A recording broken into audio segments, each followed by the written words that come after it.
They're not. Yeah. Good morning, everybody. Sorry I'm late. I am Christina Sorrento. Oh. I'm the chief of the Intake and Regulatory Coordination Division, and this is your DRC meeting for Duncan Esther. Philip Estes is your lead reviewer, and this meeting is being recorded and live streamed. So Philip, if you want to just highlight any of your major issues with this, and then we can turn it over to the applicant. We didn't set recording on. Do you know how? Yeah, it's being done. It's done. Okay. Thanks, Christina. As Christina noted, we have completed the first round E-plans comments and get those highlight very brief some of the planning review team's comments. There are some zoning concerns regarding drive-through lane that goes in front of the building. Staff also has concerns that those use doesn't meet the intent statements of the CRT zone. There are urban design concerns as noted, and the sketch was provided. Master plan findings as described in the comments, and also transportation concerns, issues primarily with pedestrian and bicycle safety. So at this time, planning team is unable to support the application.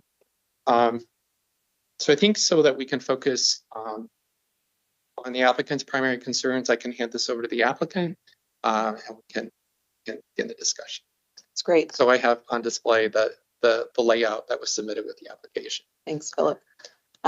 So I know we only have 25 minutes today, and I know we have the follow-up meeting if we need it next week, right? Yes. Okay. So we also thought we would just focus on some of the key issues, can follow up in more detail. We'll see what we can get through. I guess the first thing I wanted to discuss is in the comments, there's a lot of focus on the CRT zone.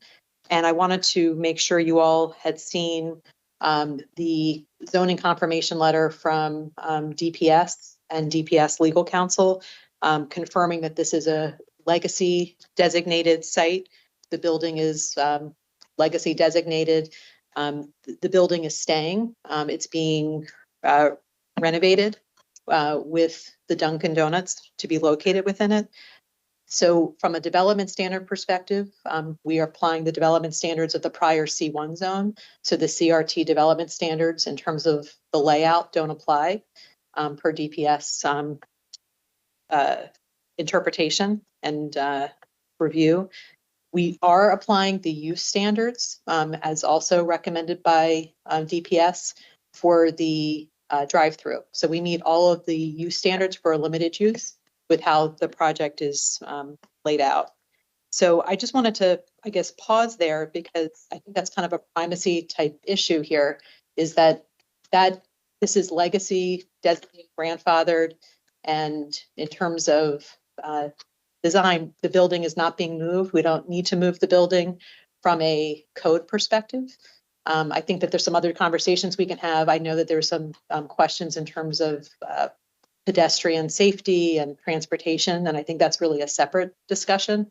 So I just wanted to kind of confirm with you all, are you acknowledging that it is basically grandfathered from a building perspective and from the development standards, or are you suggesting something otherwise?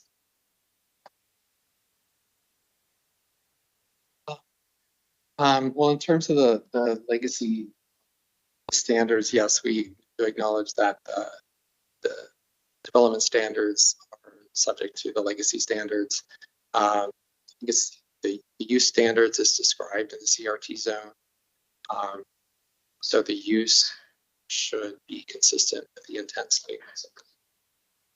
The drive-through use is a new use being proposed. So it's subject to the new ordinance. It had to the uses. It has to be. We have to look at the new ordinance because it's being proposed. The restaurant use is the building and the layout can be grandfathered, which is what you are suggesting. But the drive-through is in use. So And so there are limited use standards that we have to comply with. And we've done, this is not the first time that Park and Planning or DPS have done this interpretation.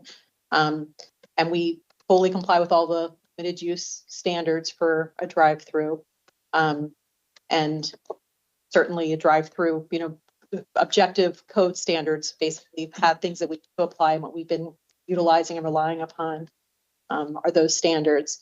So that's, because I saw as we were going through the comments that you all were going through all of the CRT requirements, and we comply with the CRT requirements. The layout, as you saw in the DPS interpretation, the area in front of the building, that's the entryway in, that's not considered part of the drive-through lane. I saw that there's some comments. There was discussion about moving the parking from between the building and the street. That falls under the C1 zone where that is allowed.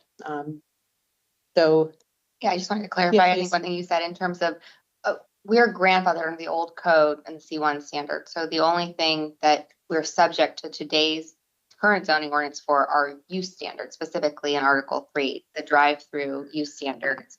That's what Stacy was mentioning in terms of kind of the drive aisle, and DPS has already confirmed that parking access aisle is not considered part of the drive-through. So it's not, it doesn't pull in any of the other general standards of the CRT zone, and DPS and Park and Planning we've had other cases with that same exact interpretation where everything's reviewed under the old except for the use standards in Article 3.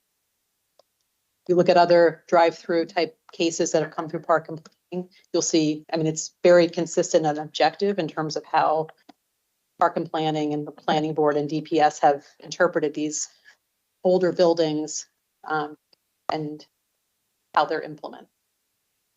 Right, and the use standards for the drive-through fall under the current zone, the limited use standards. I think we have a different interpretation from DPS that I think we had outlined in our comments, that the drive-through does not end at the pickup window. The drive-through continues, as shown, continues in front of the building. So that is something that we have to have additional discussions with DPS. We are not interpreting the definition of the drive-through the same way as DPS is. And I hear you. I guess what's frustrating is that, again, like, we all kind of want to know what the rules are, and kind of objectively, this is, again, kind of how it's been applied before, and DPS under the code is deemed the interpreter of the code. So I hear you. It's just, it's frustrating. I just think candidly, it's just frustrating in this type of an issue. Well, because it's not inconsistent with other kind of projects like a CVS or other ones that we've done where that's never been considered part of the drive-through. And as Stacey's saying, DPS, specifically has made that interpretation for this specific project. And by the code, they are the ones that get to interpret that. Yeah, no, understood, and that's why I said we need to have additional conversations with DPS to sort that out. And some other cases where they've specifically said that count. Can you provide us? We can do that. I think that would be helpful. If you think about kind of other situations in which you have a grant or legacy building that's set back, you almost necessarily are going to have a place in which cars are going to have to enter and exit out of. So we can. I don't think we've ever seen anything, at least I don't, that specifically identifies where that drive-through starts and stops to make your case there. So we have that information. Really. Okay, well, why don't we continue on? We can come back to that. So in those examples, if you could note if they have one exit entrance or if they have two entry exit points where they could go out through the same side or not, I think that's a big differentiating point. With this site, it only has one entrance, one exit. So it's really at the same point. Other cases, if they two, it could be a different determination. So just looking at that way, we want to make sure we're doing apples to apples. And I guess even with that and kind of your point, Robert, I think there still is, we obviously still have kind of DPS who's interpreting in terms of you have to get in and out of a site. And obviously from a access perspective, this is how cars are going to be getting in and out, whether you're going to the drive-through or coming in for another. One question for you, Chris, is I saw that we don't have comments yet on the transportation study. When do you expect to have those? So we've had an initial meeting between ourselves here at the table, as a matter of fact. So we are in review of it. We don't have a specific timeline, but get comments back to you soon. Okay, so we need to get back our next, like, are you thinking in the next week or so? Are you thinking, because we just have to get our resubmittal in shortly. Well, the traffic study is always on a separate timeline. Okay. So the traffic study doesn't necessarily need to be submitted with the resubmitted plans. So I do, I mean, I think ultimately we want to hear back from the DOT traffic operations team. I think we have, yeah, we have a lot of questions, so we'll send those to you. We are concerned about the left turn lane in the storage. Yeah, so if you could just, call us if we need to set up a call to review that, talk about kind of what the preferred access would look like, definitely. Do you own the property to the north? We don't, I mean, this is a lease, well, we're buying the property and only buying this property. So no, they do not own. So how are you working on the adjacent property? We're buying the property from the owner who owns the property to the north, but it's, We're getting an easement from. yeah. The other thing, just on the left turn lane, I mean, this is one of those projects where we've truthfully been trying to be responsive to comments that we've had over, a number of months. And Katie can chime in on this. The left turn lane is not something that was deemed required as part of Grove's study, but we were trying to add something as part of this redevelopment to improve a current condition. So the left turn lane is not something that's necessitated by this development. We understand, obviously, you're reviewing it for purposes because we were the ones who submitted it to you all, but I just wanted to put that on the table that in our minds, it's a value add for kind of an existing condition. And then it obviously, Katie, you can chime in. It's provides an additional, kind of ease of movement into the site. Yes, yeah, that we did observations out there and saw U-turns in the middle of the street from other retail establishments south of the property. So we did think that would be, we didn't want to encourage you to really think about how people are going to access the site. It's something we're looking into. Don't have any final comments yet. It is generally it's just that the concern is the location near the existing Moncaster Mill Road intersection. It's a very busy intersection. And you get a lot of left turn lanes coming off the state highway onto the site and then reverse. And again, do more left turns. So there's a lot of busy back and forth movement through this very tight space for a place that's supposed to be town center and a neighborhood street. So that's a big concern. And I mean, we can talk about, I'd like to talk to you more about that because related to the pedestrian master plan, because I know that's where that's coming from, but why don't we save that for another day? Entrance into the site, we know that there were some comments in terms of, were there ways in which to, looking to see what the Marie's on, Marie's on, that there are ways in which to narrow the width of the street.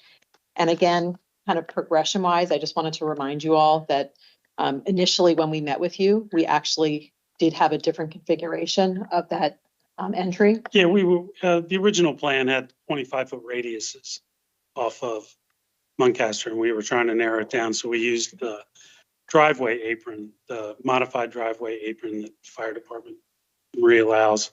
So that's what's on the plan currently. We do have some options for, I think, and we've been looking at it a bit, for narrowing up those radiuses and also, using some mountable curb and some different paving types so that we can narrow that space that the pedestrians are walking through, but also give Marie and the fire department what they need for being able to get into the site for building services. Before we get too far down that route, mountable curbs in a high pedestrian traffic area where we deliberately design conflicts between trucks and pedestrians is not something I'm going to be accepting. I know, and I want to show you what we've come up with and talk about it. Okay, great. I look forward to The it. other thing, any materials that are non-standard within the right of way will need to be maintained by. Mhm. soon. So Understood. things that, Chris, you had suggested was raising the apron to the sidewalk level and again, using different materials. Those are things that Kevin is going to study and we can talk further about next week. But raising the driveway apron is a requirement. For Right. Okay. Yeah, so those are some basic, what I would say are minimum requirements. That's not saying that this is our ultimate solution. You know, the size of that apron is concerning, just given the amount of traffic that's coming in and out of the site. Concerning given, again, the location.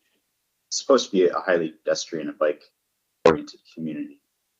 So we need to do every step that we can to tighten that up, to make sure that space is predominantly bike and pedestrian space that accommodates vehicular movement. And I may challenge you a little bit on that, Chris, but again, why don't we talk more about that later? I mean, I think that this is well, we can talk about that. Okay, so the other point that folks had was on impervious area. And I just, again, wanted to remind everyone that there currently is no stormwater management on the property. And so as part of the redevelopment, we are putting stormwater management on. There was a request of whether the dumpster area could be made smaller, and we can do that. So we can increase the pervious area over there. Question was whether you could make the drive through 10 feet, and we can do that by the drive-through, narrow it there. Shared use path, there was a comment about 11 feet. We've gone back through the complete streets and we saw that complete streets recommends a minimum of 8 feet and No, 10. that's wrong. Is that wrong in the? That is wrong. That is not, the default is 10. Okay, well, I was going to say that it's 8 feet minimum and 10 feet default. Default is 10. Right. That's really, we won't accept less than 10. So I guess I understand that. Oh, well, I don't understand the less than, but my question was, Chris, in your comments, you said 11 feet? Yes, so that's actually coming from the bicycle master plan. So in cases where facilities are planned explicitly the bicycle master plan, we get our determination from the plan, not from complete streets. So it's slightly, you can tell a slightly higher standard going from 11 foot. Okay. And again, that's speaking to this being in a town center area, in a more intensely used area for bicyclists and pedestrians. Well, I guess to have discussion, we think that there are ways in which for us to expand the shared use path to 10 in most locations, so we can certainly do that. So we can look into that further. But we're not going to be able to get 11, but we certainly can look at to 10. So, and just Say is 11 is what we're looking for, and we can neck it down to 10 in limited circumstances. If you want a 6-foot landscape strip, the location of that curb is there's not enough room for 11-foot side path and a 6-foot landscape buffer. So, you know, under the standard, where that road would not be so wide in an 80-foot right of way, you have plenty of room. But with the additional turn lanes in that existing paving, there's not enough room in that in an 80-foot right of way. So the minimum right of way generally doesn't call for turn lanes and accessory lanes. And so for the right of way would have to be expanded and widened out to accommodate. We could potentially, and I'll defer to Sam, we could accept easements, whatever it takes to fit improvements that we need.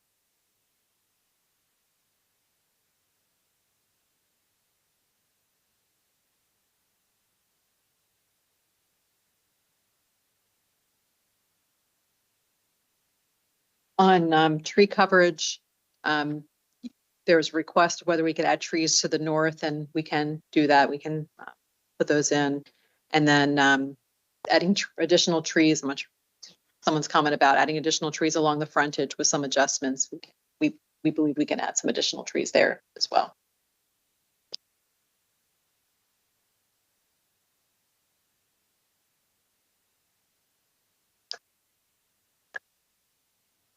Do you have any?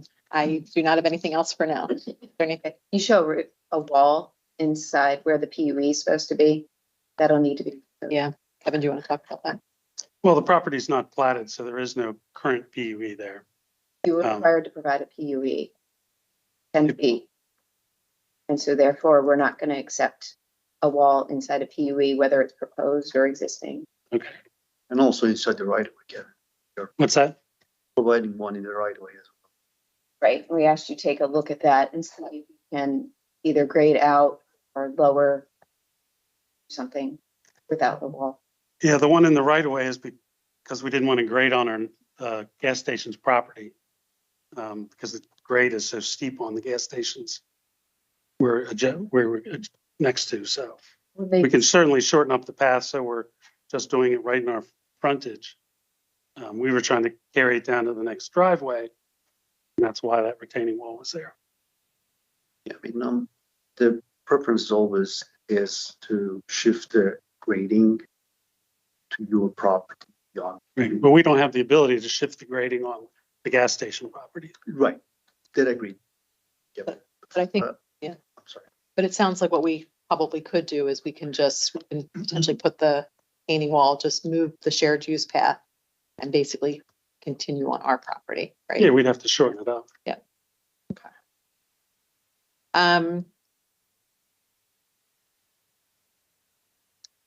Okay, I mean, I think there's just obviously a number of issues that we need to continue discussing. And Christina, when is the next? It would be next Tuesday, Okay. but I need to know, who do you want in the room? There's so many issues, I'm not sure who you need. Yeah, no, thank you for asking. Do you guys think you transportation study by next week? I'm sorry, what day? Yeah, but I don't think, Tuesday. Tuesday? maybe, I'm not sure exactly. We can get it again, see where we are. But we can set up that, that we can wait for that if you want to meet on the zoning issue, and Okay, that might be a bigger thing. It is. So meet with them on that, and then we can always meet and go over the. okay, Yeah, I think the first meeting we'll talk about the critical path rather than going through the comments here as though we're supporting the plan. So we've got to work through that piece first, and then we'll get to these. So just planning then. yeah, and it would be good for, I think that there's some obviously concurrent issues in terms of some of the transportation questions, so I think obviously it'd be good for Chris to be there too. Right. That's fine. Who did your sketch? Oh, we should talk about that for a moment. So Yeah. he's on the call. Okay, Should we can actually pull it up. Do you mind pulling it up? And Roberta, do you want to go over the sketch that you put together?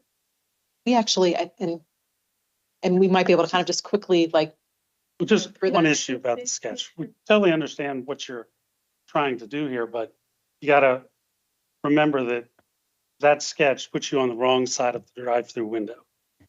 so you would It have. puts the drive-through window on the pedestrian side of the car. So it doesn't, So I'm not sure how that's really gonna work. From it just doesn't, the circulation doesn't work, so. Again, like this is a diagram. to Yeah, yeah. illustrate Some of the. But a tool, Hold- it hold still one gotta second, work. One second, hold on. So the diagram to show what we think would be a solution for the site that does not conflict with our reading of the code. Have you ever seen the drive-through on the No. passenger side of the car? So you can, hold on.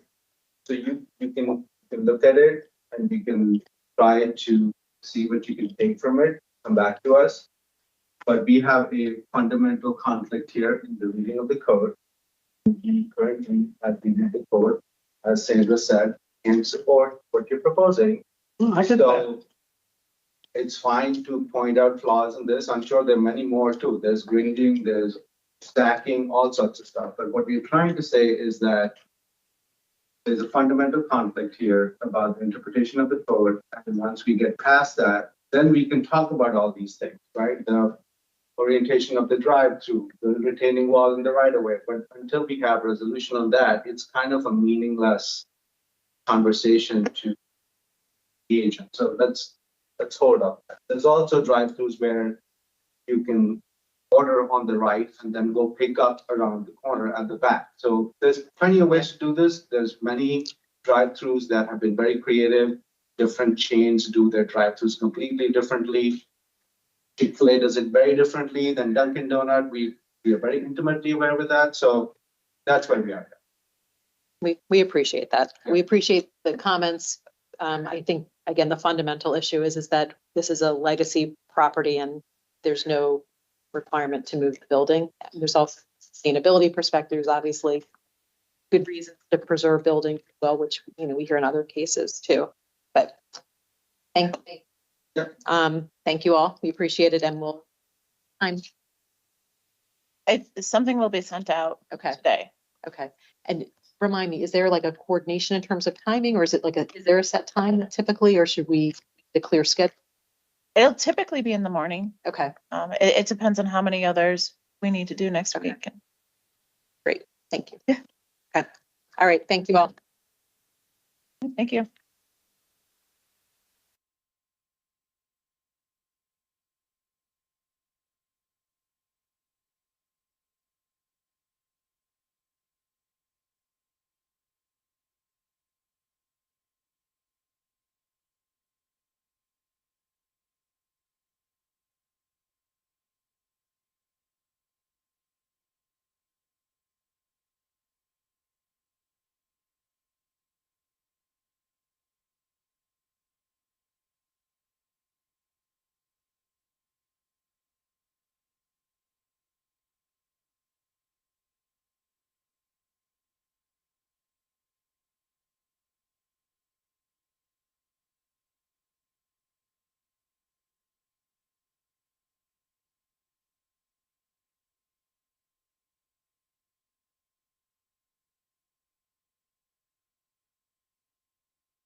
I'm Christina Sorrento. I'm the chief of the Intake and Regulatory Coordination Division, and this is the DRC meeting 4910, 4920 Strathmore.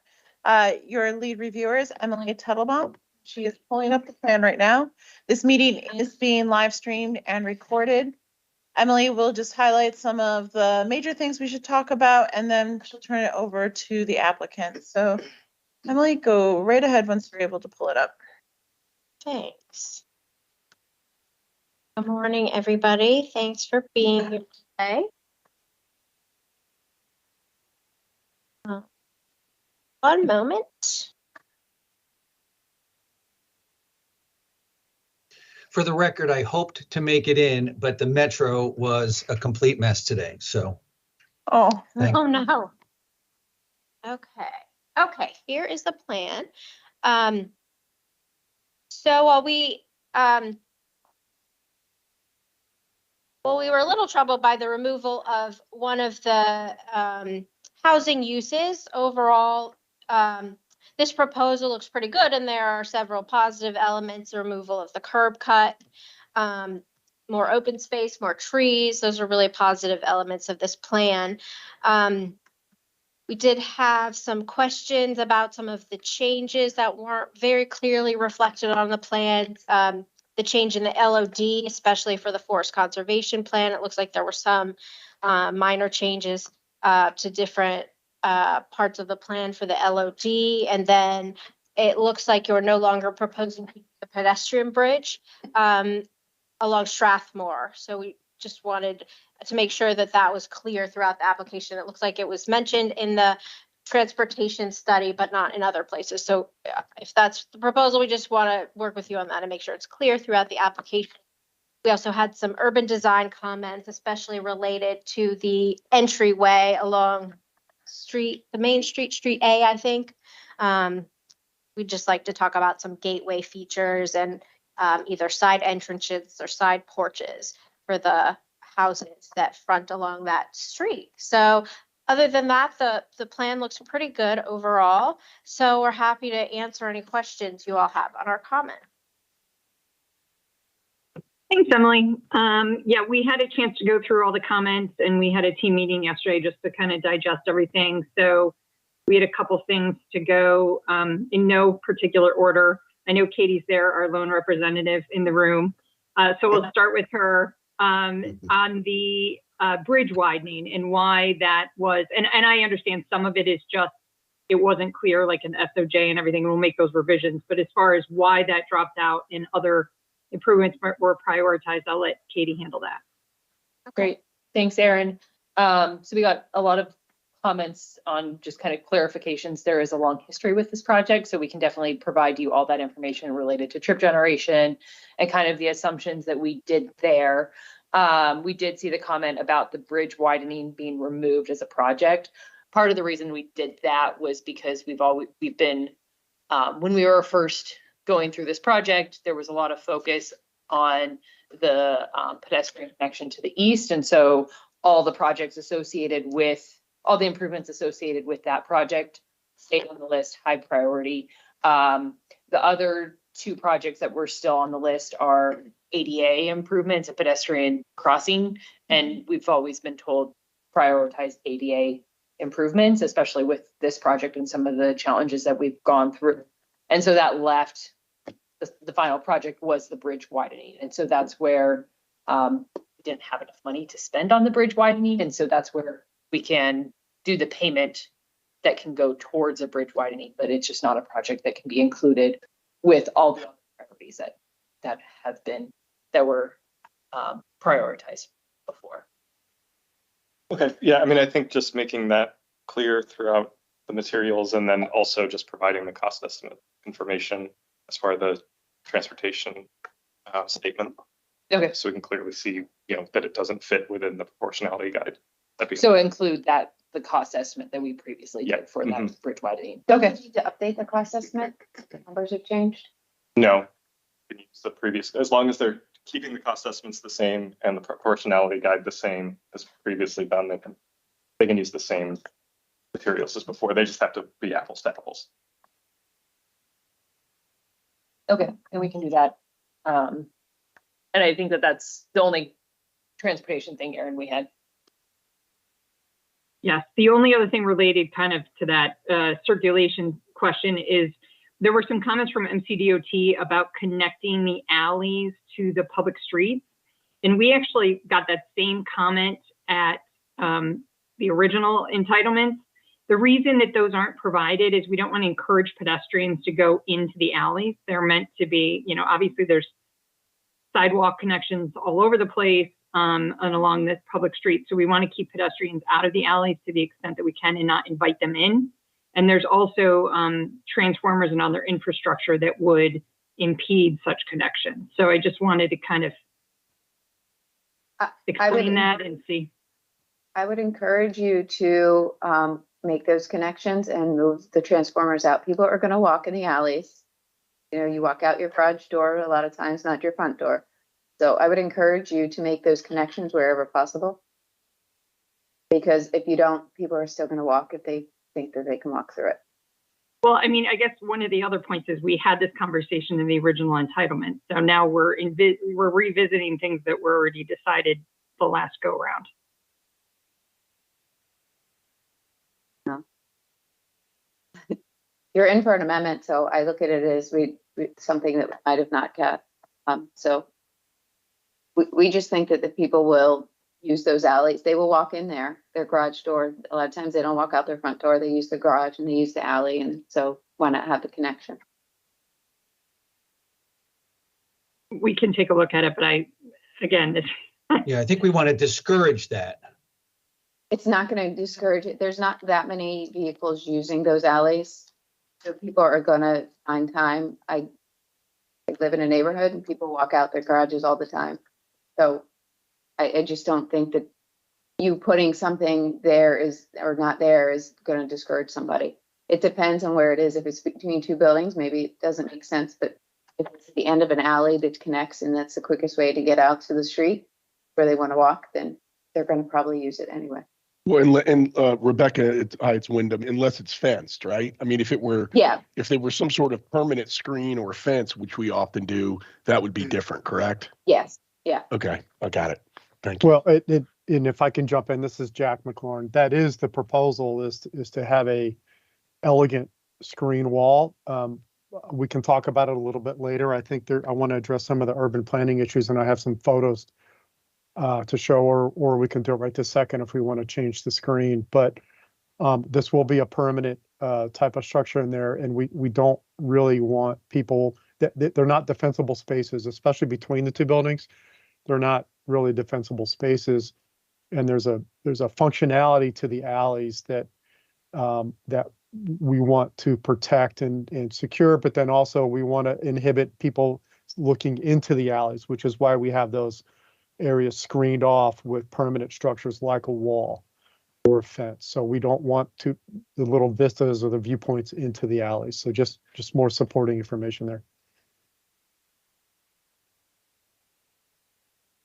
and we can break it down, like what's where the requests were made and where it makes sense and where it doesn't and why, if that's going to be helpful, which it sounds like it would. Yeah, I'll assume that's, I can't see everyone's head, so I'm going to assume everyone's nodding. Well,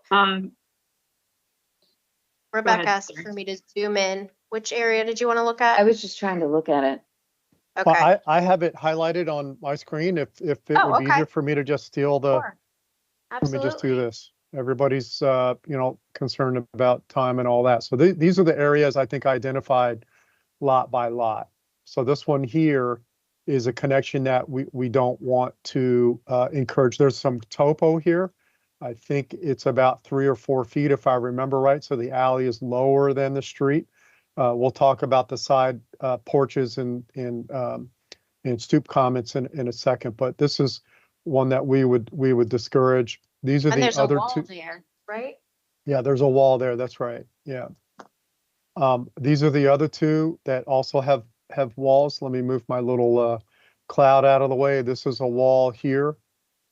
Transformers are not shown on this exhibit here. This is the landscape exhibit, but I know we have utilities in here, and this is the other zone. And then this is the between units over here. I think there's a mild amount of topo in there, but again, these are how we dress these areas. This is between the two buildings. This is lightly landscaped really on day one, but this is what they look like in maturity, and it is actually pretty challenging for people to get in there. Can they do it? Yes, but people can go anywhere. But these are non-defensible spaces that we want to discourage pedestrians going in there. So if I got them right, I think it's these 4 locations.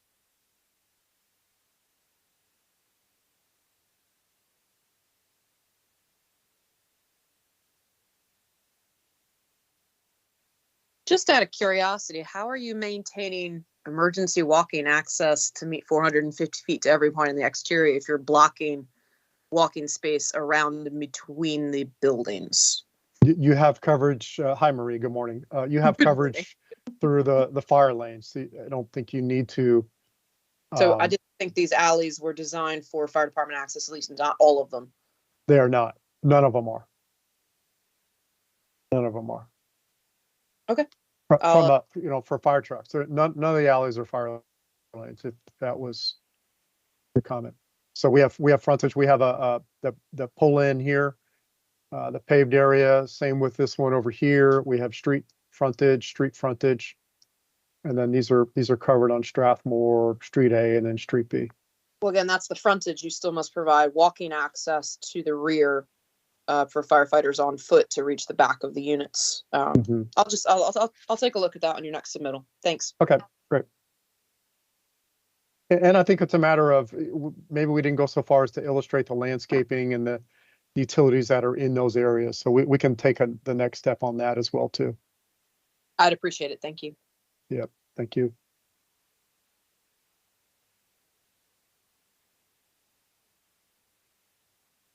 Any other questions or comments on this before we move on? Okay. Next, there were comments about the tree canopy along Street B. And it looks like that was somewhat of an oversight on our part. Andrea or Ian or whoever has that exhibit, if you want to pull up and walk through that. Or Jack.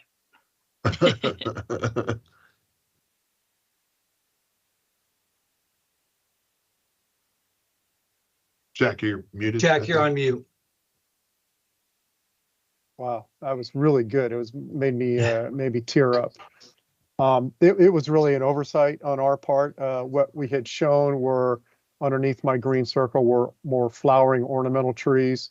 But the intent is to really fully provide shade trees, street trees like we did on Street C, and put them on the end of the run over here. And I think we can, this is a more of an illustrative version of this. I think if we move the crosswalk to avoid this conflict here, we can actually add another tree here. Somehow we'll figure this out, but it's just an oversight, like Karen said. So I think we can accommodate and have the same street section that we have everywhere else.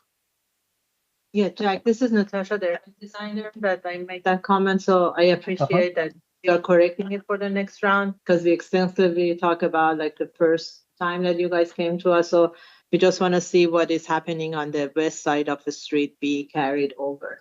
And also 100%.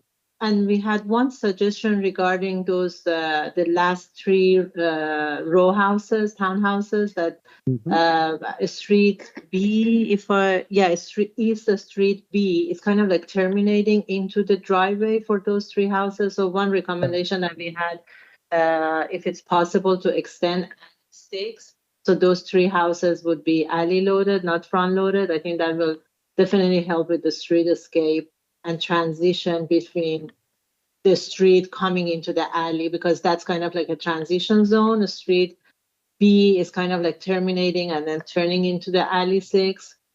So we want to make sure that that nice street escape kind of like carries as much as possible to the end of the street and not feel like it's a driveway. So that was one suggestion. And go ahead. And then I have another question after. So thank you, Natasha, for your comment. I think we would push back for a couple of reasons. One, we have this condition on the other side of the site. So this is landscaping, architecture, enhanced materials, viewpoints that we're clearly going to address. Likewise on this side of the site. The other reason that we really can't do that is if we were to put an alley behind this building, and what you see in the blue would be the rear loaded building, then we start to get into the Stream Valley buffer. And Andrea from Land Design is extremely apologetic. She left the Stream Valley buffer off her plans and I won't do that anymore. But Yes. But it is a real constraint here, and we start to encroach into that buffer. And then because of the topography, I believe everybody understands that we're high on Strathmore, and we start sloping down to the Stream Valley buffer. that we would really require a retaining wall of, some substantial degree, maybe 4 to 8 feet. I didn't do the grading. Likewise, we've been very sensitive to the views from the church. I know one of your questions was what is going on over here in this buffer. I'll let Andrew speak to that. I know we committed with our agreement to them to have at least a minimum 50-foot setback. I would need to understand where we want to be here, but the sight lines and what they see has been very sensitive to the church. And if we start having an alley facade, even though we can enhance it, it's still more utilitarian than what would be the backyards and what we think would be a nice, elegant solution to overlook this natural buffer over here. So for those reasons, I think we would respectfully. Thank you for explaining. So actually, like, we did look at the western portion, and we think that that little open space that you provided, and also the kink or kind of bend on West Street B, is kind of like helping not to focus on the termination of the road getting into the driveway. So, but then unfortunately, that's not the case on the east side. Yeah, Jack, this is a tool from the director's office. Just want to add to what Natasha's saying and, trying to find a solution here that works. Thank you for providing some commentary on the back and constraints that you just did. If you stand at the intersection of street A and B and look to the west, first of all, you have a longer runnable street until it terminates into those houses. And second, there is a small but very elegant move there to ink the street down a little bit. So when you actually stand or drive or walk, your view is not a direct shot. It's kind of angled to the side. So in reality, you'll end up seeing mostly street trees when you're standing there or driving through there. So if we can't do what we suggested as one of the options, which is to move the alley to the back, is there a way to treat the east street with some sort of a similar approach, in that it's not a perfectly straight, dead on center kind of view of the garage loaded townhouses, but maybe something can happen there that addresses that. I also think there might be some architectural solutions here to contemplate as to what the treatment of those garages look like, and whether they have overhangs and things like, strategies that you often employ on front-loaded product in a development. So happy to consider other thoughts. That was just one of the ideas we put forth. Yeah, so thank you for the comment. Your point on the architecture is right on. I mean, our architecture is prominent, whether it's the front of a front load, the side, some of these rears, as you see here, as you come away from the church, they all need attention. And hopefully you'll understand we do a pretty good job at that, and we'll address the architecture. One other thought that we had yesterday in preparing for this meeting was, well, maybe we treat this end of the street as more of a Woodruff type condition with some enhanced paving, whether they're concrete pavers, but some sort of specialty paving that would enhance its experience and kind of terminate Street B as you start to head towards the alley. Obviously, it would be paving that Marie is comfortable with in vehicular grade and fire access, but that was just another thought that we had, and the orientation of the doors and the street trees, we will clearly pay high attention to. So I think we'll get there in the end, but there are literal constraints for not being able to turn those into a rear load building. And just focusing on these details, as you mentioned, I mean, I think that's what's going to make it work. Thank you for that. Thank you.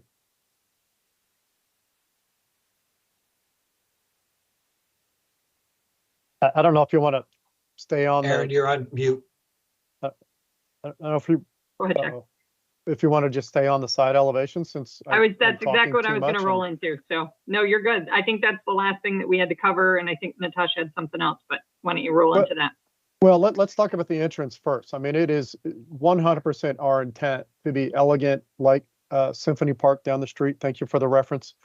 down there, but that is our goal, is to enhance this to the degree that we can put trees in the medians. You know, clearly, if we're not constrained by utilities, we'd like to do that, but also making sure Marie and her fire department access is not constrained by trees in the medians, but we would certainly want to do that. Similarly, for very same reasons, I think we don't really want to put porches or sides on this beginning part of this divided entrance here. Our architecture, number one, doesn't necessarily lend itself to having porch front like architecture. The single families, this was a view that we did a long time ago. Obviously, Brandywine is no longer in the picture, but this was trying to start to help us as designers think about the elegance in this experience coming in here. The single families have relief on the sides in the fence, in the sense of yards and fences over here. In addition to this wall, excuse me, this is an example from our Grosvenor project, which is how we intend on enhancing these sort of alley closures that we talked a little bit about earlier. So we think we want to use landscaping and high-end materials rather than to start to put doors on the street, but then also we want to formalize this entrance. We want to make sure it's not felt like somebody's front yard. This is the public space, the common space, and the elegant entrance into the community. This bit down here, we aren't showing, but this will have enhanced landscaping over here to where, you know, that this experience is going to be pleasant too. So those are our thoughts on that. Yeah, thank you for that clarification. So if you can just give us those details on the next round, that would be great. That we make sure that those enhancements you are referring into applies for the freeway. Will do. And Jack, you know, as you showed us the view there initially with Brandywine, like that was a major gesture of this plan for your project, but also really a gesture towards the neighborhood, that there was an opening, you know, into this development that was quite public. I think it was very well designed. Now we obviously don't have that program to play with, and you obviously are trying to maximize the residential density on this site with the unit types that you have to work with now, and we fully support that. I think we want to make sure that that entry sequence doesn't fall through the cracks, so to speak, because of the change in use. And landscaping is one component. Even if we can't do porches and things, you know, adding bay windows and elements of those nature to the side elevations is something that we would highly encourage.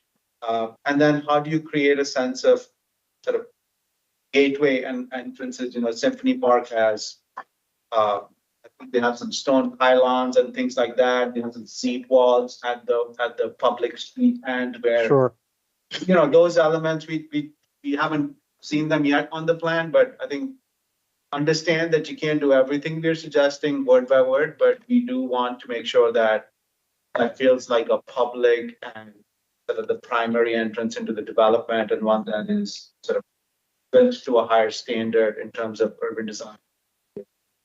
That's great. Thank you. And the attention to detail will be key. Yeah. Thank you.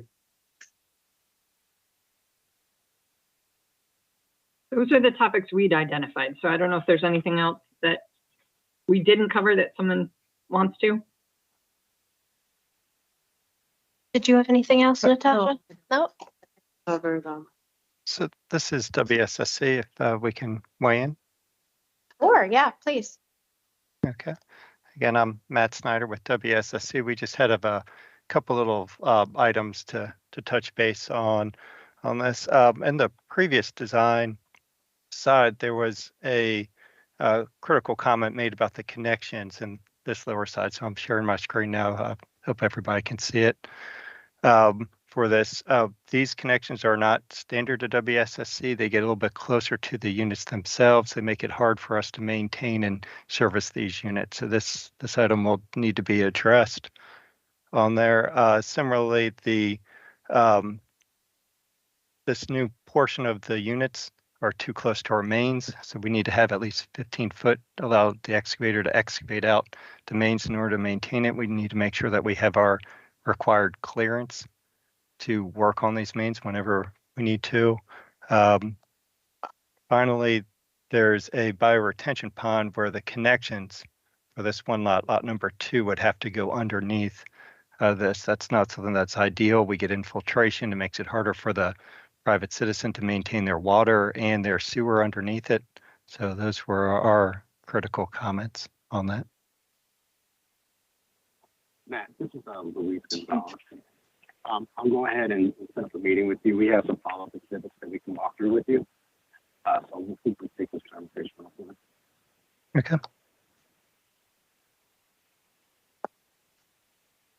This is Mark Etheridge real quick. I'll just follow up on that with the stormwater. We wouldn't allow that crossing either for the microbio and the water utility. They need to be separate. Noted.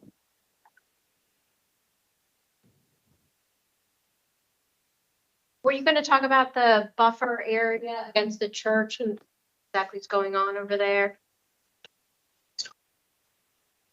I thought you mentioned that. I think he mentioned, and Jack, you can jump in, you know, that we have had ongoing conversations with the church. They were very glad that Brandywine with its retaining wall and all of that went away, and now it's residential with a decent setback and lower height. But I don't know that we have anything particular to highlight there. I mean, there, like we said, there's a natural setback there because of the stream valley buffer and the grade. Okay. Is it just grass planted and then trees kind of at the bottom of the slope? It's just hard to tell exactly what's going on. I'll let someone who knows the answer that. It's me. Hi, this is Andrea Crossett with Land Design. Yeah, there's a lot of existing trees in that area, so we're buffering as much as we can on our side, and there are some views in the set that show all of the buffers looking toward. Yes. So we're kind of supplementing what's out there in the Stream Valley buffer. Okay. Right. This is Steve Finley, and those buffers are in easements that need to be planted, right? Yes, I think so, Steve. Mm-hmm. And when we respond to comments, Andrea, maybe we can point out the specific plans for people to. Will do. Yeah, we'll reference the sheets. Absolutely. Thank you. Okay, anything else? No. That's All all right. on our side. Thank you very much. Thank you. Thank you all. All right.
Santo. I am the Chief of the Intake and Regulatory Coordination Division, and this is the DRC meeting for 7749 Old Georgetown Road.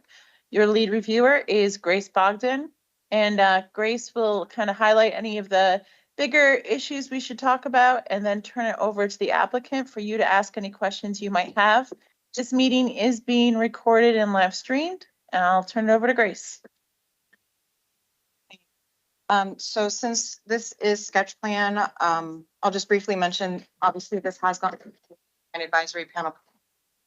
So there's not really design comments for this round since that process has already started. But there are a lot of comments that we had on the public benefit package for this project. The anticipated point is really close to 100. And so a lot of comments on that you can beef up certain categories. We're a little uncertain about some. And so if you'd like to discuss those today, we'd be happy to answer. And additionally, there were a lot of comments on the St. Elmo frontage. There's a lot of master plan comments for this area, including the recommendation for a canopy corridor and a double row of trees along the frontage, as well as bike lanes, striped bike lanes on both sides of the street here. And there was also some comments on the loading entrances, if that radii could get tightened up on the entrance. And then lastly, there were some comments put in by DOT this morning, which mentions that the sidewalk along St. Elmo should be entirely located within the right of way. And so this may potentially require the need for additional dedication in this area. So those are the major comments that I saw, and I'd like to turn it over to DOT, DPS. Do you have any additional comments that you need to make now, or? No. You're good? Okay, so turn it over to the applicant. Okay. Good morning. Thank you. Good to see everybody. I think our primary topic to discuss was the St. Elmo frontage and what we were going to propose, which was consistent with other projects that we've worked on in Bethesda and throughout the county, where to meet the build to line, I think it's 15 to 20 feet on St. Elmo, where we have the building that's set back a little bit beyond what the minimum right of way or the right of way recommendation is, that we would be amenable to using a public improvement easement. And the reason why that's important is because we have the garage underneath there, as well as some building overhang. So to dedicate would create a lot of complications and challenges for the project, but we can accomplish the goal and the intent by doing a surface easement.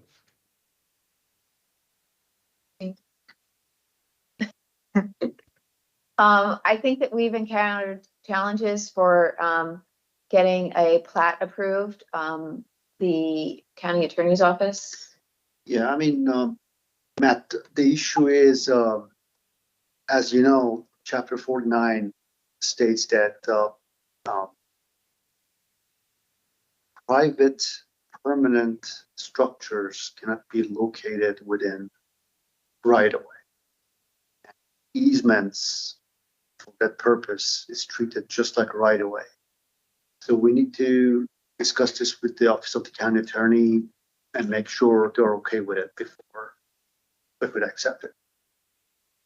Okay. Yeah, we can talk about this more in detail offline, but we could point to probably 2 or 3 examples within blocks of this property where we've used that approach. And the easement, the building code allows for parking structure to be below it. I think the last project that we had that got approved, we had this on Hampden East, where the same condition, where the right of way was there, but there was additional public surface uses. And I think we worked something out, Sam, on that one where we were going to have a surface easement for the additional sidewalk. Yeah, I mean, let us discuss it with the legal and get back to that. It sounds like it's a new position the county attorney's office is taking. Okay, well, we're happy to send them the kind of the legal justification and everything that everyone's been relying upon, for years, the established practice. But in terms of the design, I think, and Mike Goodman or others from VICA may want to speak to this, but we'll look at sort of the design comments in terms of how that relates to the public improvements. But that was our big sort of concern because obviously it impacts the design of the building pretty significantly if it has to be dedicated. But the double row of trees, that one kind of was a new one to us because we're not aware. We understood it was a canopy corridor, so we were going to maximize the amount of street trees. But we weren't aware that like the project a couple doors down, I think St. Elmo Apartments, that there's any other project that's been required to do a double row of trees on this street. Yeah, Matt, I would encourage you to look at the streetscape design guidelines. There's like a whole thing of like what the canopy corridor entails. And like, we want to push for as much as we can.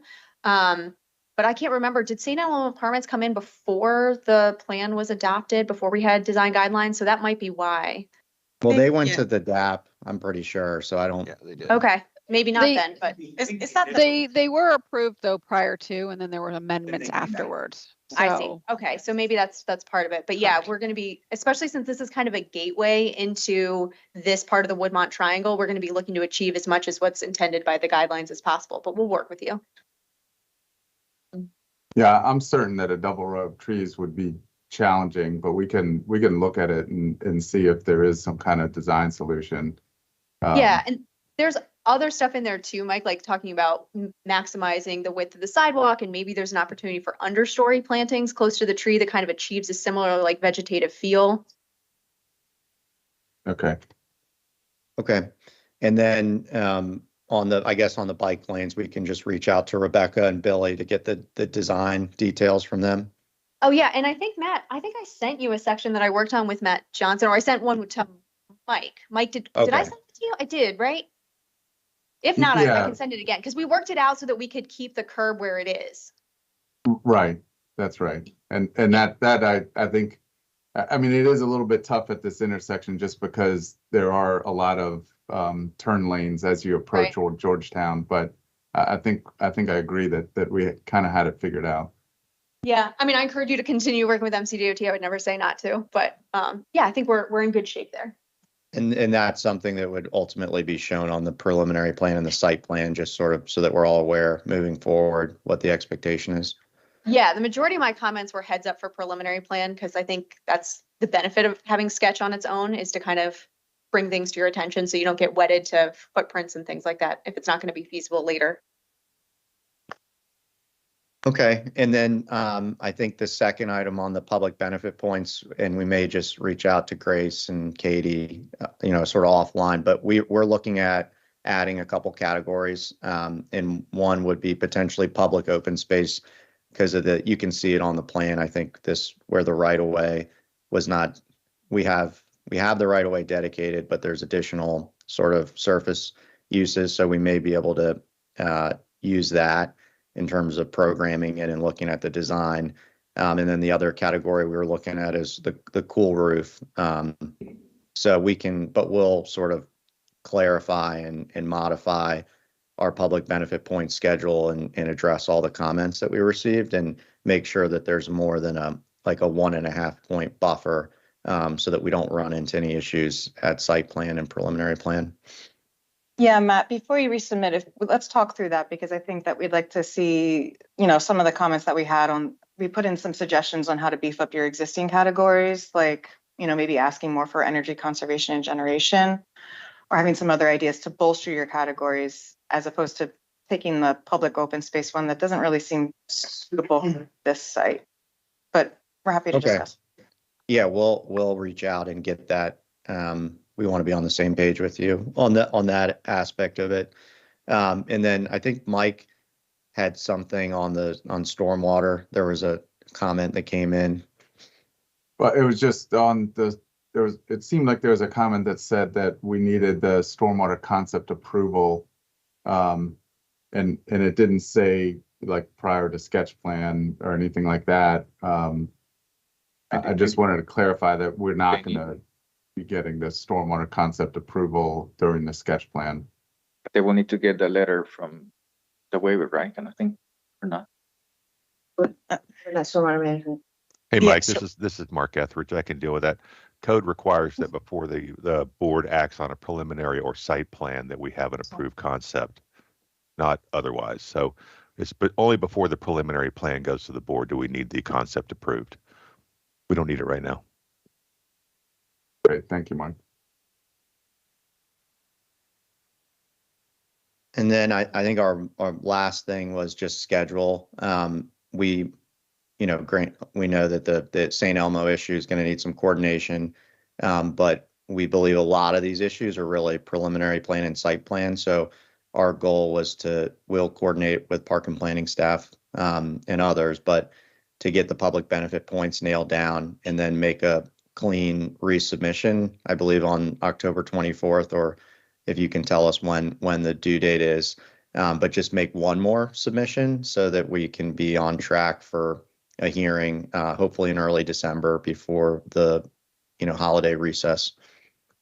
Yeah, so we would love just one more submission. And that would be due October 25th, I think is the latest. And then, to keep your planning board date of December 14th, your agency letters would be due by November 14th. Okay, and then so we can work with that framework, and then hopefully maybe if we get everything done a little bit earlier, there might be an opportunity if the board's schedule allows for it to move up a week or two. Sure. Yeah, we can work with you. Matt, I think Charles and Ezra had one additional green coverage comment that they wanted to clarify. Yeah, there's a comment from Ariel regarding green cover, just stating to provide a plan showing the green cover, but that comment was on the plan that was showing our green roof areas dedicated towards it. Just wanted to. So yeah, we would like to see the the area showing like every single sub area showing what is the percent that you're covering, kind of thing. On the Yeah, I think square footages. yeah. Mm-hmm. Yeah. So on the green cover sheet right now, you are showing it, but it's really helpful when we actually see like in the particular areas of the roof, if you could just calculate the square footage and label it on there. Cool. Thanks, Ariel. That was it for me.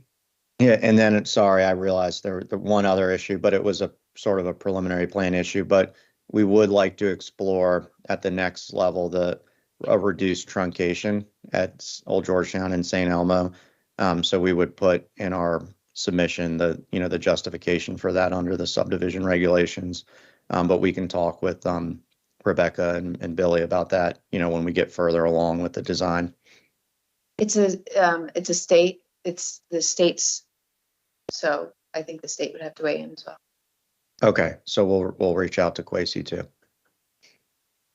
He's out until the 23rd. Yeah. But Matt, I can probably give you a contact if you need someone before then.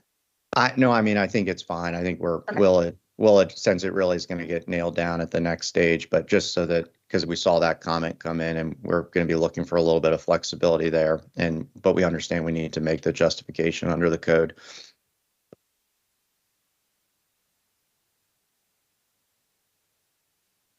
I think that's all we have, and thank you for your comments, and we'll be in touch with Grace and others. All right. Thank you. Thank you, everybody. Yeah, thank you. Thank you all.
My name is Christina Sorrento. I am the Chief of the Intake and Regulatory Coordination Division, and this is the DRC meeting for Flower Ave Daycare. Your lead reviewer is Katie Mancarini, and the purpose of this meeting is for you to ask any questions you might have based upon the comments you received. This meeting is being live streamed and recorded, and I'll ask Katie to highlight some of the major issues we should talk about and then turn it over to the applicant. Go ahead, Katie. Sure. So the Flower Avenue Daycare submission is a concept plan. So just as a reminder, this doesn't go to the planning board. There's no approval or denial. It's just sort of like a free trip to DRC to get a sense of what you want to do. So with that, the application was lacking in some information. So I think a lot of our comments are either questions back to you and also some suggestions should you decide to pursue an actual application on this site.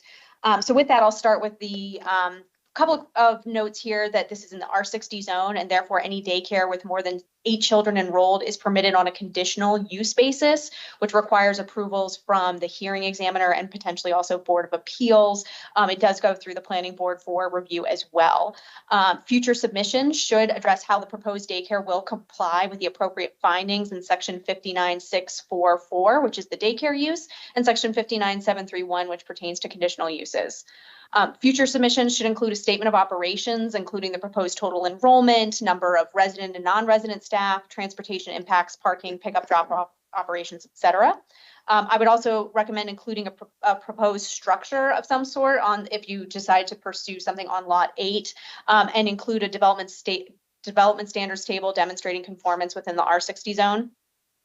And then just kind of a side note here, lot 7 appears to have an existing technically non-conforming but approved special exception daycare. And so staff does have some concerns about putting another daycare use with larger than 8 children enrollment, given the potential combined impacts of the two. Given the environmental review, it was noted that an ISA certified arborist must prepare recommendations to protect trees from a proposed development if you decide to pursue something on that lot. Fire and Rescue noted that a vehicular access and water supply plan would be required with a future submission. Montgomery Parks noted that stormwater from any new buildings and impervious surfaces will need to be carefully managed to prevent erosive flows down the adjacent hillside into the parkland and into Sligo Creek, Stream Valley, and the creek itself. And finally, the City of Tacoma Park also added comments that said that all plans must meet the City of Tacoma Park stormwater management requirements and tree protection replanting requirements. With that, I'm happy to turn it over to the applicant for any questions that you have based on the feedback you received. Morning, Katie. Scott Harris with Engineers. Can everybody hear me? Loud and clear. All right. So yeah, initially we were considering building on this lot, but given a previous discussion with you and Stephanie, I just wanted to make clear that we're unlikely to pursue that, as the hearing examiner would be unlikely to approve a conditional use daycare next to an already special exception daycare. One of the main questions that I had was related to the parking requirements for this property. My understanding is for every 2,000 square feet, you need 6 parking spaces. And I wanted to understand if any street parking would be available as part of the count of those spaces, or if that's considered by the hearing examiner or by the planning board. So Scott, are you talking about lot 8 that isn't improved right now? Correct, lot 8. Yeah, so the parking is determined based on the use. So if it's a residential use, there would be a minimum of 2 off-street parking spaces that are required. If there's a different use that's permitted or allowed in the R60 zone on a limited or conditional use basis, I would check the parking table to see what's required. In some cases, like for a conditional use daycare, you can count on street parking spaces, but it would still need to meet the minimum requirements for our on-street parallel parking spaces. So we need to look at the length and then also the proximity to any adjacent driveways, because we need to have a 5-foot buffer on either side. Okay, all right, that gives me a better idea. I looked at the table and I wasn't sure about the spacing for the parallel parking. Yeah, no, and I'd be happy to, if you have follow-up questions, we can look at it together. In addition to that, the stormwater management is entirely run by Tacoma Park. That's the comment that I got. Is there any involvement from DPS or parks with the stormwater management? Hey, Scott, this is Mark Etheridge. Not with stormwater management specifically. They have their own delegation of authority for stormwater, but DPS would still issue the sediment control permit. Okay, that was my understanding, as Okay. I've discussed this with you previously, Mark. Thank cool. you.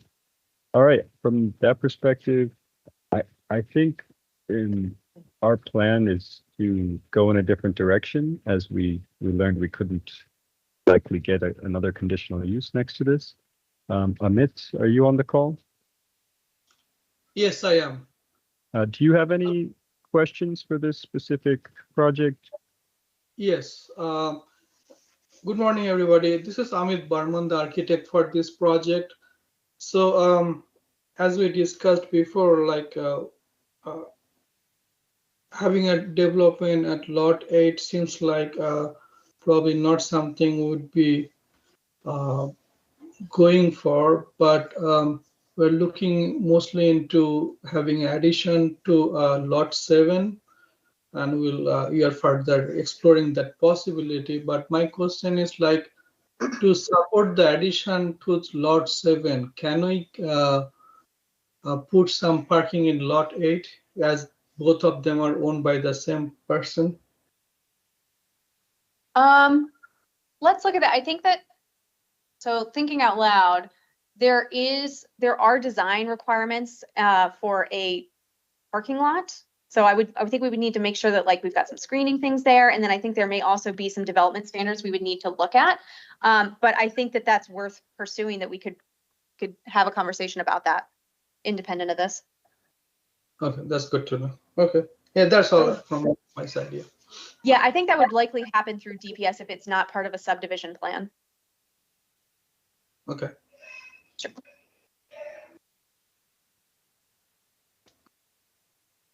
I think that wraps up the questions from our side. Anything to add, Katie?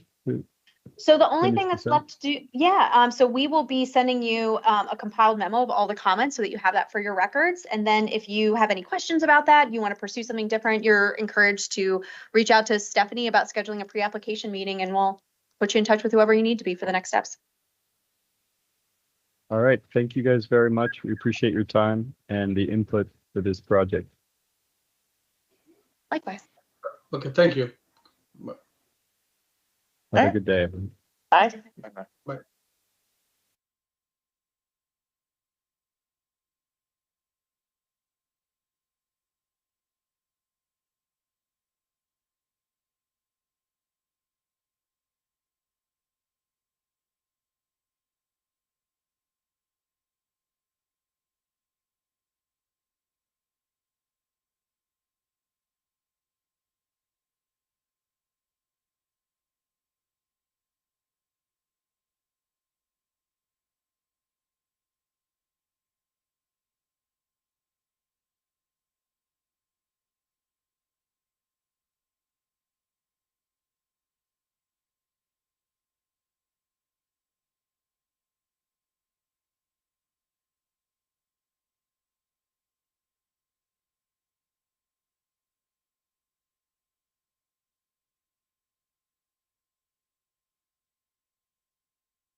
Good morning.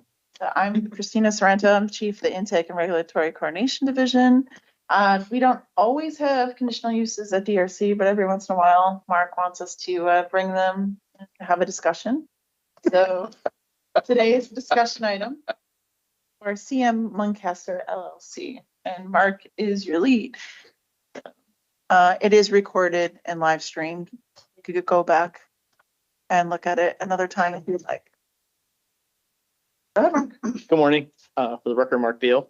So we have a Design for Life community, townhouse community in Durwood, Redland Road area. It's on Lancaster Mill Road, just south of Redland Road. Some of the comments that were sent to you guys were fire department had a little concern with these end units as far as the length and fire department access. Transportation talked about park planning transportation talked about trying to loop this path around like this so that if there could ever be any kind of a future connection here down the road, that would be something to think about. But at least extend this path around a little bit further to get it closer to that area. Then we had a couple comments about trying to possibly straighten out the entrance a little bit more to Muncaster Mill Road. I understand you're trying to line it up with Lisa Drive across the way. And then the stormwater management concept plan, just want to make sure that that's been submitted to DPS for review. It's in and We got comments, advising the comments. Okay. Second, yeah. At our interagency office meeting, we, Mark Etheridge was there and he couldn't find it, but it's probably very different. we'll follow up, make sure. Yeah. Well, we got comments back anyway, so. Right. Sherry is reviewing that. It's, Yeah. Cheryl. actually, All right, Cheryl. Beth Fitzgerald. And that pretty much was it. I don't know if, is traffic transportation on at all, or that was one question we did have. See him here. We started early. That's okay. Yeah, we started early. Started early, so let's see. Good. I just texted. We Patrick, think they were we're outside of the traffic study numbers. We have a traffic statement that was submitted.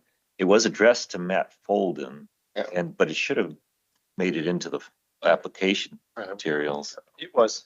So our only question is, did Chris maybe not see that, or did he see it but said, gee, I don't agree I with think it? he had some questions with it. Okay, So maybe we can have a follow-up meeting to discuss. that's that fine. further. We can circle back with him. That's probably Yeah. high on our list, though, just to. No, no. Um, And then we did have the design, which I think we had sent to you guys a few months ago. Didn't know if trying to get closer to that where there's more for, like taking the back units. Talk about this one. No, see how you got that long stick along north of the property? Orient. North is down on that paper. There you go. So, yeah, see how we got those three sticks kind of running on the park back there? It's a stick of three. Yeah, to kind of break up that big, long stick in the back there. I think I'll talk for design a little bit because I was in the meetings with them. They had a concern that we were in your design, the design up here, it kind of it's a loop road versus what they had on their design here, which ends in some kind of feature at the rear.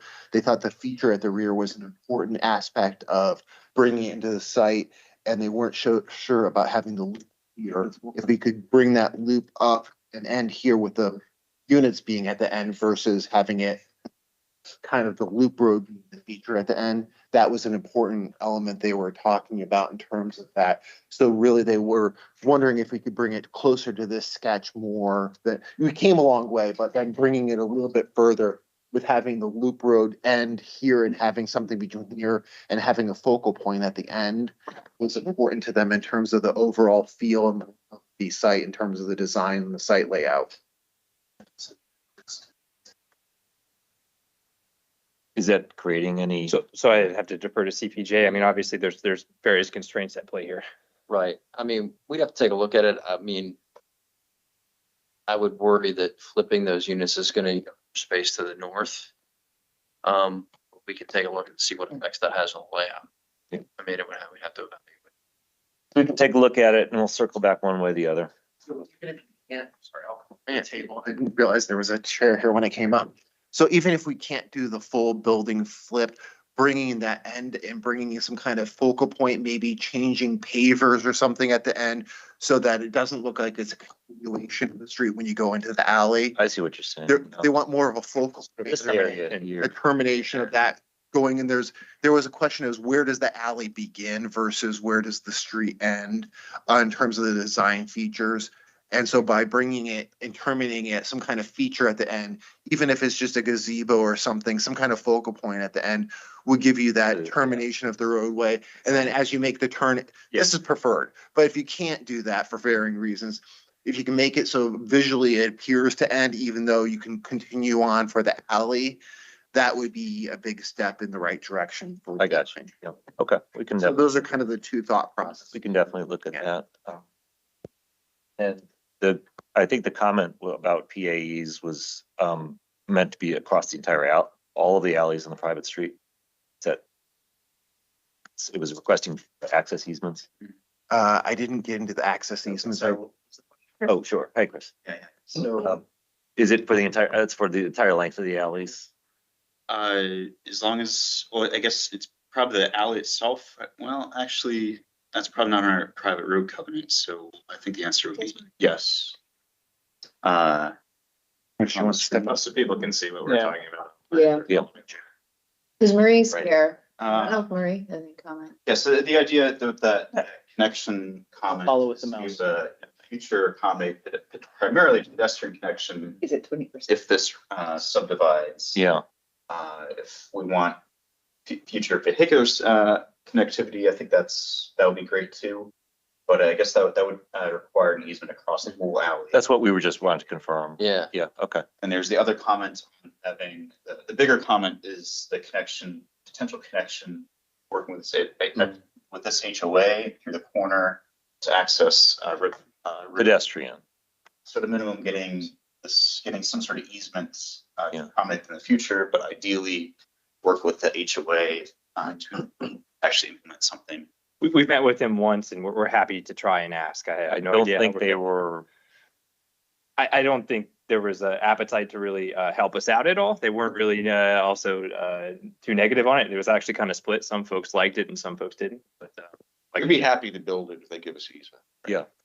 We can make the connection up to there or provide an easement for it. So yeah, so that would be great. It's just if they want it. Contact, maybe I could reach out to them as well. Sure. Yeah. Yeah, we met with the president of the board and his wife were the only folks from the community who showed up to the meeting. It is a common area parcel, so in theory they could grant it. It's not someone's lot, for example. Connor's lot. Yeah, so that was the thinking, is that it doesn't seem to impact their community. It's just that folks generally sometimes don't like people walking by their apartments.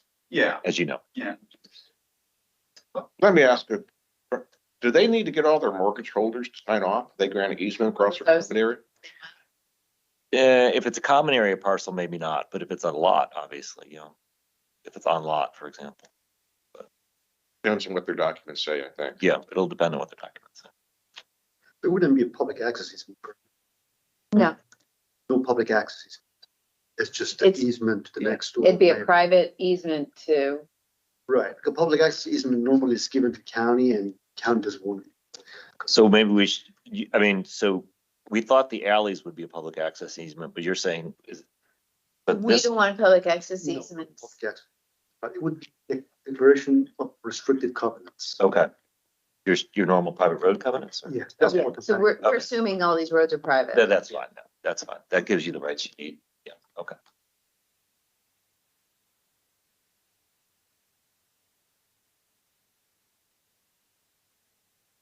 Now, is that just the roads, or I know the sidewalks were mentioned on that schedule? Everything is within that easement, I would say. Or that covenant.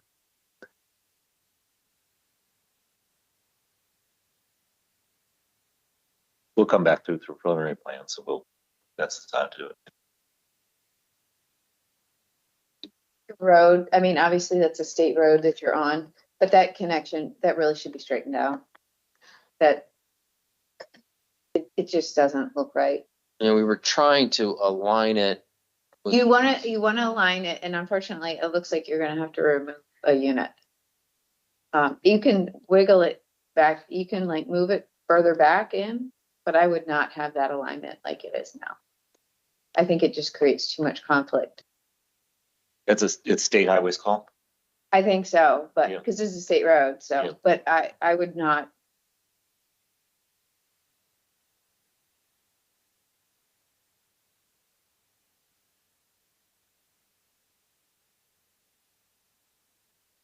Chris here, can I? Yeah.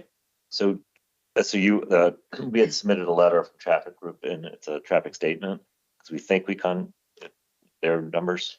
So do you see something different? I agree with that. I'll caution, like I do many conditional uses, that sometimes the hearing examiner, whoever that is, will ask for more information. They oftentimes ask for information beyond what the LATR would. Given that the scale of the application, the number of units, I could see that potentially being an issue. It's not from our end, but I do want to highlight that as fair. Appreciate that.